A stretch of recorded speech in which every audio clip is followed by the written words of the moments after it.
Hello and welcome to the first in a brand new series of Andy's Shed Live.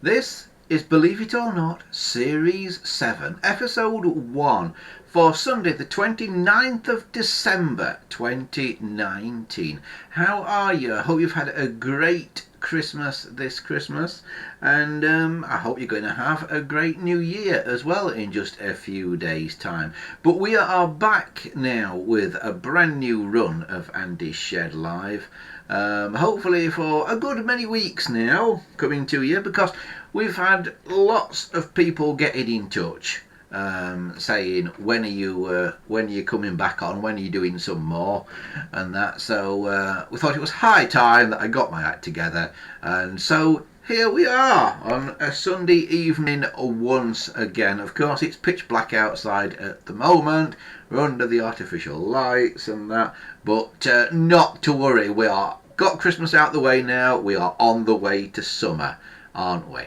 Now, since you last saw me, well, you may have seen me on that little video that we did in December, that little catch-up video, but since the last Andy Shed Live proper went out in the back end of the summer there into the autumn, we've not been doing nothing, shall we say. We've been quite busy with all kinds of things, all kinds of mad projects and stuff. For those of you that are into the telephones, I know there are a lot of people who follow this channel because they're interested in old-fashioned telephones. We've got an interesting one for you this evening. Got two things to show you. One thing that I've got to show you is this. Alright, can you spot what this is? Yes, of course, it's a contemporary. And this is quite an unusual contemporary for reasons that I will go into in a moment. I will put that one down on the desk because we've not got one contemporary today. We've got two. A nice bright orange one as well. And what we're going to do today to start off the new run is I'm just going to show you these two contemporaries because there are some interesting differences between them that I didn't realise until I actually got them here the other day. But yeah, there are some very interesting differences between them, so let's have a look. Right, so here they are. Now, I know these are upside down to you, it's because your camera's on the other side of the desk to what I am. But here are two contemporaries, and of course contemporaries are interesting because they're dial phones. Now, if you take a close look at this one, you will see it's actually got an alphanumeric dial. It's got letters. And if you can see the letter and the number 6 there, it's got M, N and O on the number 6. Now, if that was a British lettered dial, they didn't have lettered dials in the UK by the time contemporaries arrived here. So although contemporaries were designed in the 60s, they didn't actually hit the UK until the early 1980s. So for a UK one, you wouldn't get letters on the dial, you would only get numbers. So this is an American one, and you can tell it's American because it's got M and O on the number 6. If it was a British one, O would be with the 0. So that's an American one. You can also tell it's an American one by looking down here, and it says, and here, Northern Electric. And there, what else does it say? Northern Electric Company, and it actually says made in Canada, because that is where Northern Electric hung out and where many of the contemporaries were made, although some were also made in Ireland, because Northern Electric also had a factory in Ireland, and I think they later became known as Northern Telecom. Now this one, this orange one, by comparison, this is a British one. As you can see, it's just got figures on the dial, it's not got any letters, and under here it just says contemporary. Don't know if I can get that in the right light so you can see it. Yeah, there you go. Look, it just says Contemporary. It doesn't actually say Northern Electric, unlike the other one. Yeah, if I can get it in the right light again, so you can kind of see that. And you see the differences there. Okay. So what I thought would be a fun project today would be to take the case off these two phones and let you have a look inside them, and you'll see that inside they are quite different. So without further ado, we will get the case off. So first thing to do is take the handsets off, which we'll do like that. And then the next thing that you're going to need is a pin, and a fairly big pin, something like this, because you've only got to take one screw out to get the main cases off, the base sets of these phones, but the screw is hidden, and it's hidden under here, under this little plastic cover where it normally have your phone number in or whatever. And what you'll find is at one edge of this little plastic cover there's a hole, and you can put a pin in that hole and flex the cover enough, hopefully, that you can get your fingers under it. See, I'm flexing that cover by putting that pin in that hole. Get your fingernails under it, and then you can just by flexing that you can sort of get these end bits that are underneath out, and you can get the cover off. So there's one cover, put that out of the way, and then that reveals under there a screw, and that's all you have to take out to get the cover off. So I will take the thing off the other one as well. There we go. That's the other one off as well. Right, so now I've done with the pin for now, and we'll start undoing this screw. So this now is where we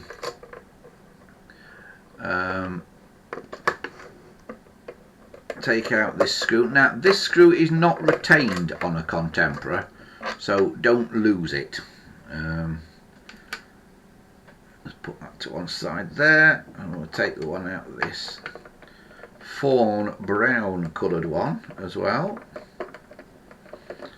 And this is where things are going to start getting quite interesting, because now we'll take the cover off the orange one first. This is a British Contemporary dating from the early 1980s. We lift this end of the cover, and then you can just lift that away and then just jiggle the top end a bit, and that will come out, and you'll see how it clips in. There's two little clips there, can you see those? And they fit into little holes in the case here. So when you put the case back on, you have to sort of put it down and push it forward a little bit and make sure it's engaged on those clips at that end, which it should do like that. So anyway, take that off for now. So that's the orange one, and interestingly also you'll see under here this is marked DUK3583. Now the 83 I believe is a manufacturing date, and if you look on the inside of the case of these here, you will see another number in there. I don't know if you can see that on the camera or not, but on this one it's an 80, so that would seem to suggest that this casing was made in 1980 and this base was made in 1983.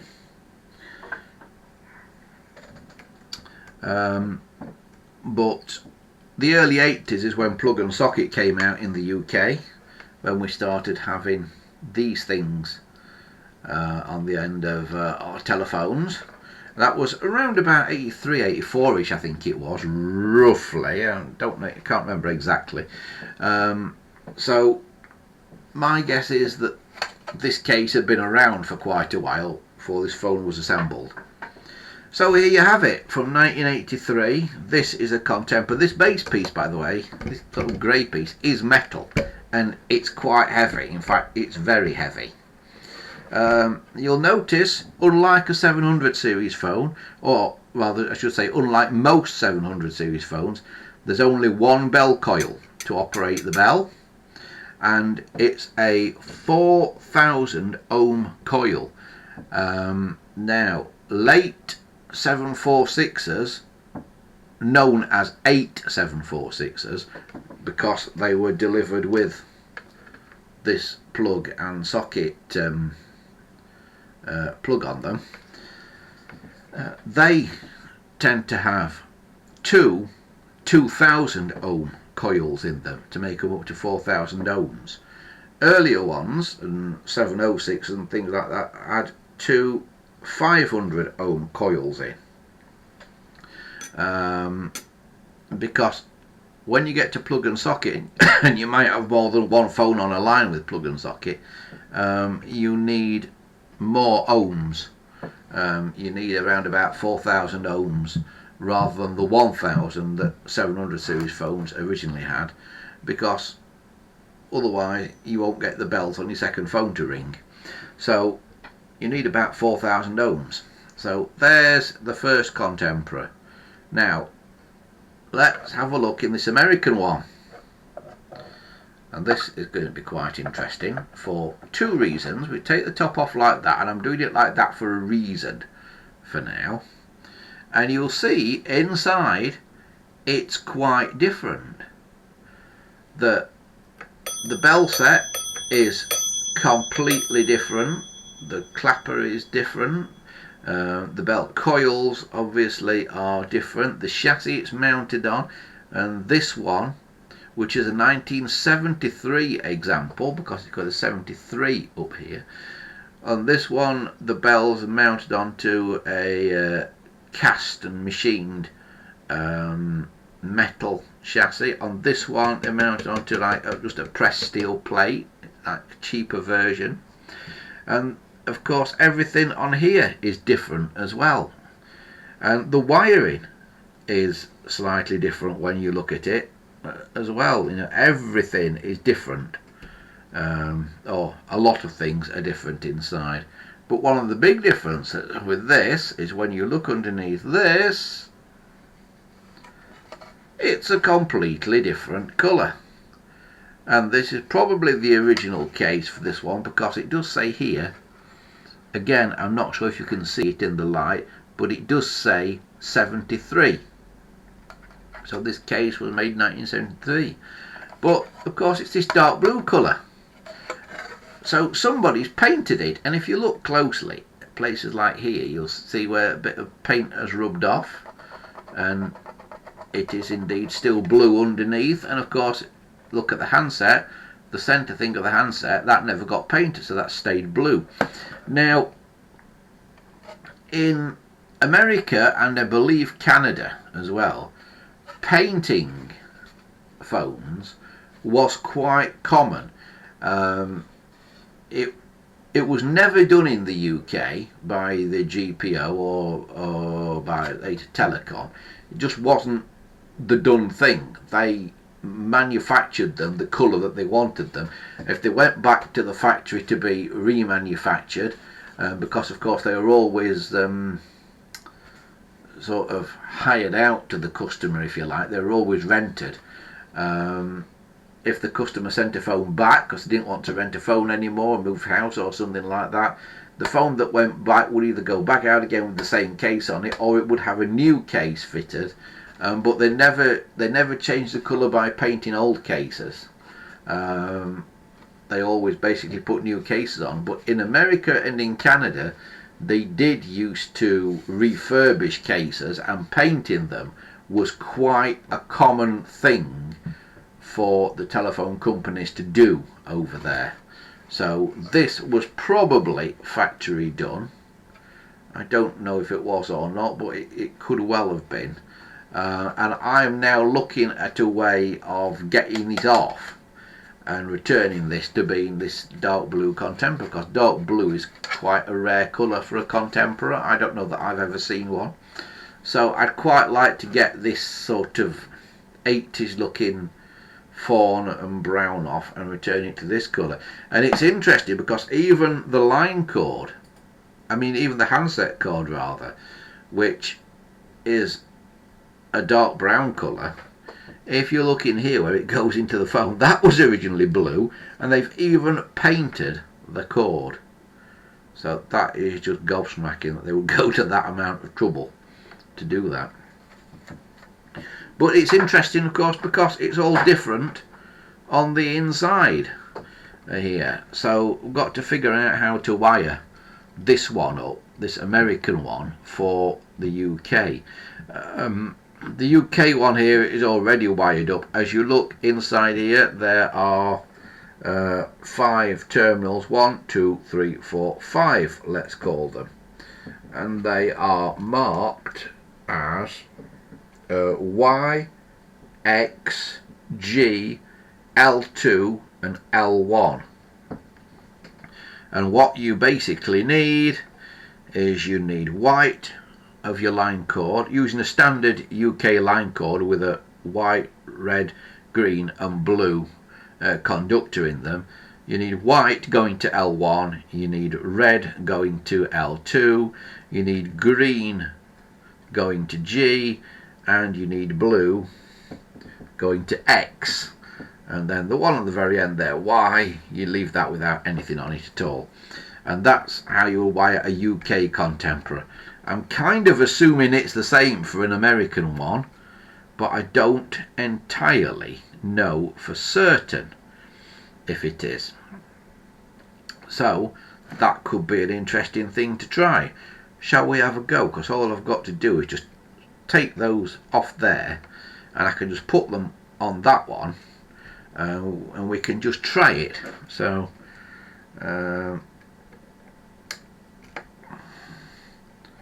let's have a go and see if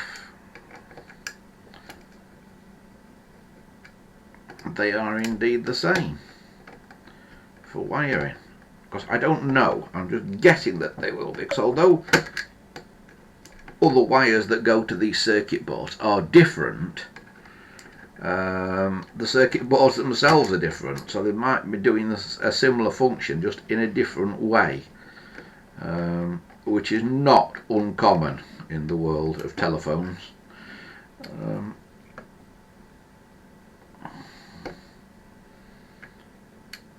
So just loosen those, and we'll loosen them in here as well. I'm not going to completely change the line cord over. I'm just going to move the terminals over just for the purposes of testing.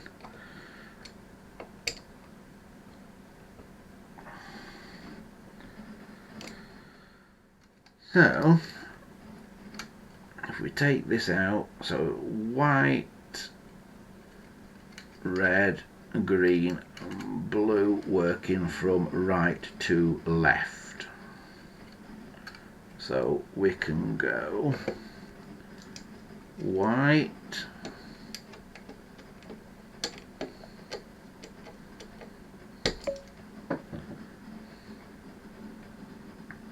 red,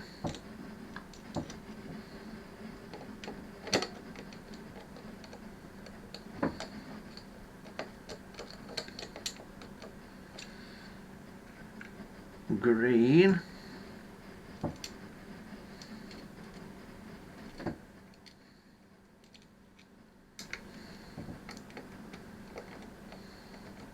this is working from right to left, not left to right.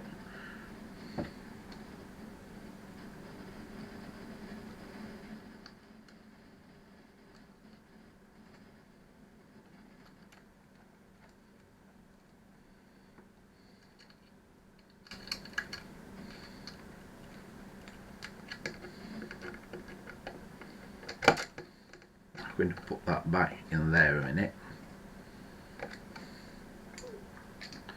Oops, my pen thing's coming apart, my little screwdriver pen thing.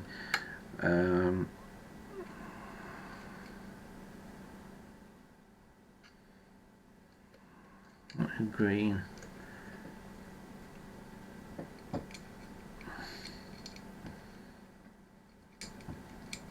and blue.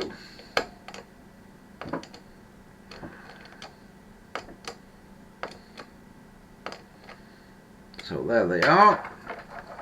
So I will now plug in the Contemporary and we'll see what happens with it. So I'll just find some way to plug it in down here.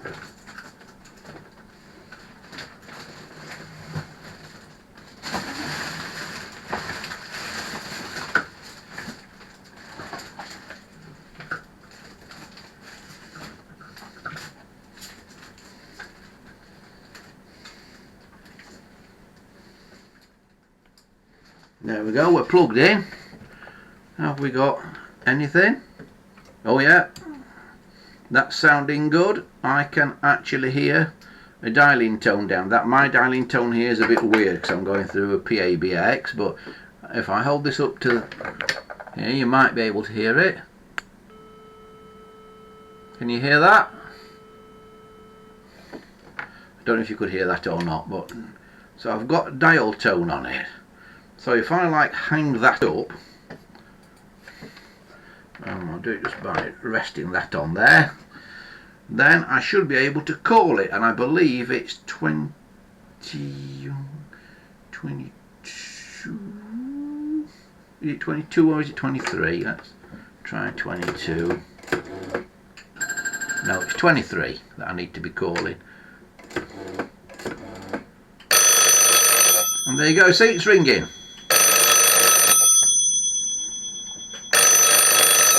And I can pick it up, and by blowing down one phone and listening to the other one, you can tell if it's working. So if I blow into this one that I'm testing on, and I can hear that blow in the earpiece of the Contemporary.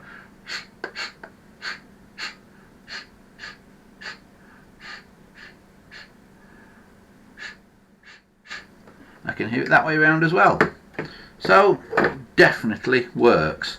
So that's how you wire an American Contemporary. Apparently, exactly the same way that you would wire a British one. So that's interesting, isn't it? That is interesting, that. So there we go. Shall we put that back the way it was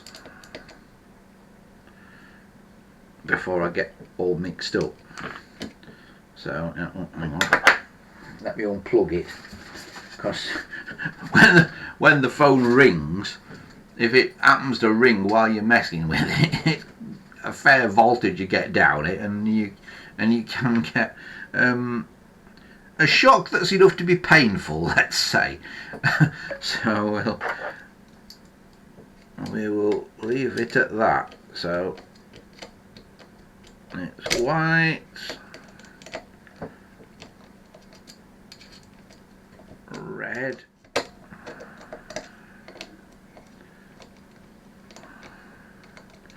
green,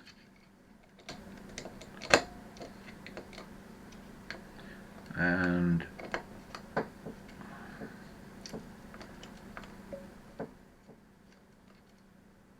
blue.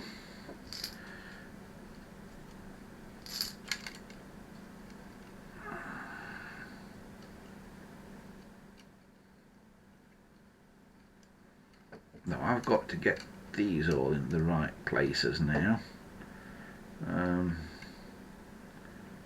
as to where they were before. So I think they were on those, weren't they? Those other loose blue ones.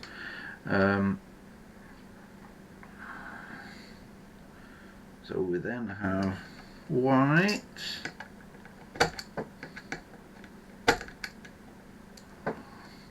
For some reason these screw terminals on these are a bit hard to undo and do up. No idea why. I think it's just the design of the sort of terminal strip. So if you've got one and you find yours almost feel like they're going in cross-threaded, they're probably not. It's just how they are in the contemporary.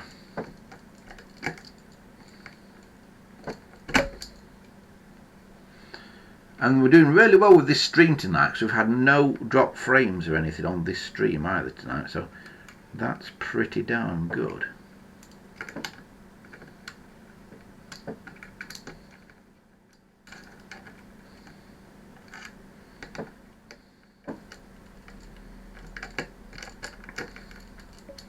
So I think I've done that right. So shall we try it again? Try the orange one this time.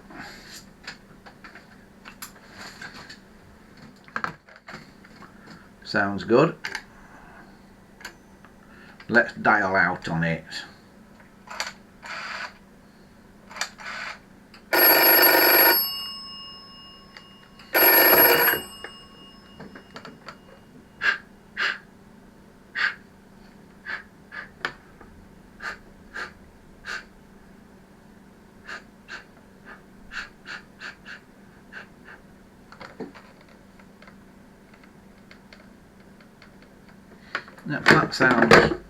That sounds okay. Sorry you couldn't see what I was doing there. So that sounds okay. We dialed out on the contemporary. Now let's dial out on my other phone.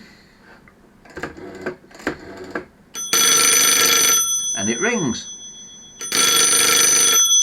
So that's it. We've got it all back the way it should be again. So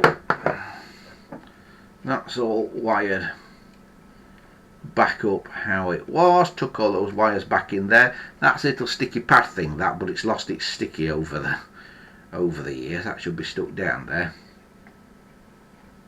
So we'll put the orange one back together, shall we, at this point. So find my orange case. Remember I said there's those two lugs on there. So your case goes down and on, and you sort of shunt it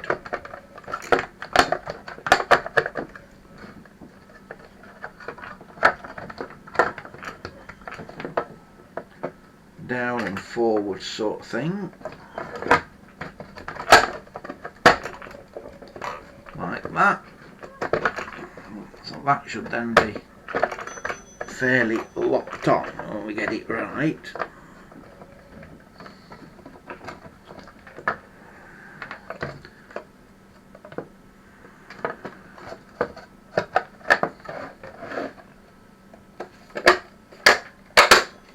There we go, that's clipped it on. Now, so we've just got to put that screw back in there.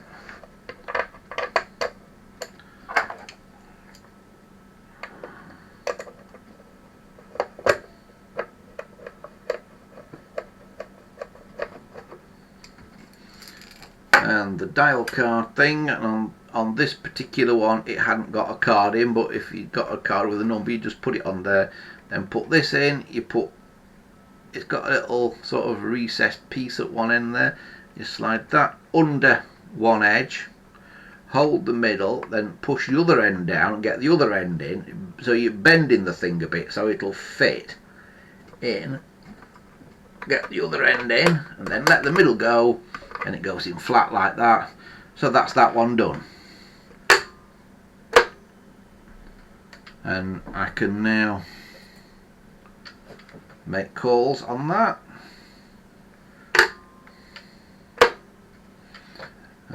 So if I go 21, ring to the phone. See? So all is good. Now the thing is, I'm pressing the hook switch there to clear a call. The thing about Contemporary is it's also got a button on here to do it. So if I ring, oh sorry, wrong number. If I ring the other phone again, to hang up, I don't have to go to the base station. I can just press this button here, and then let that go, and then I can ring again.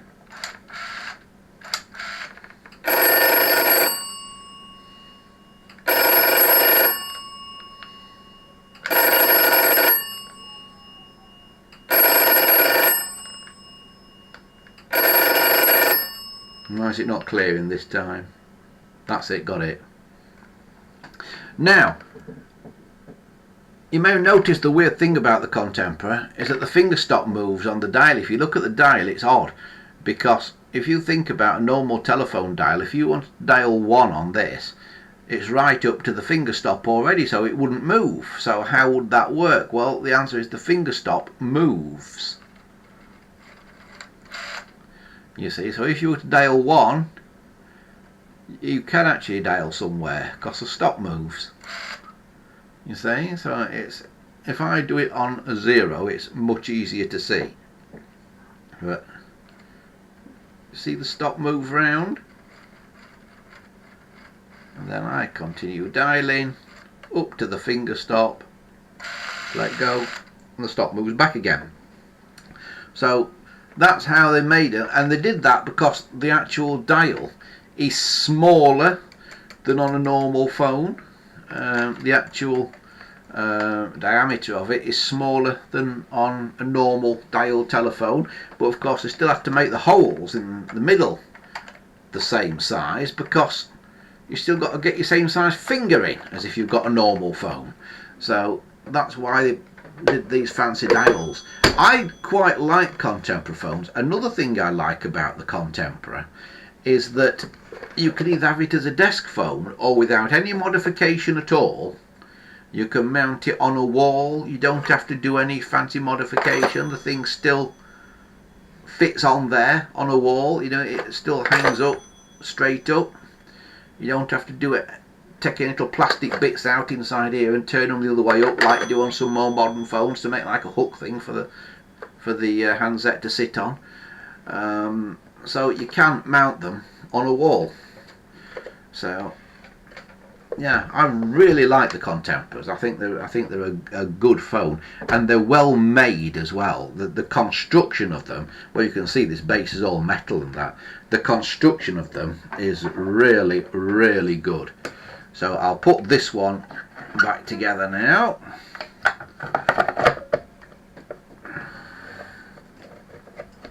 Make sure you've got the top on evenly, which I haven't there. You can do that by looking at the side there, and as you can see on that, it's higher here at the top. You know, it's not down properly, so I've got to get that down more like that, I think. There it goes. It's just popped on now. A bit of jiggling around and it gets on there. Right.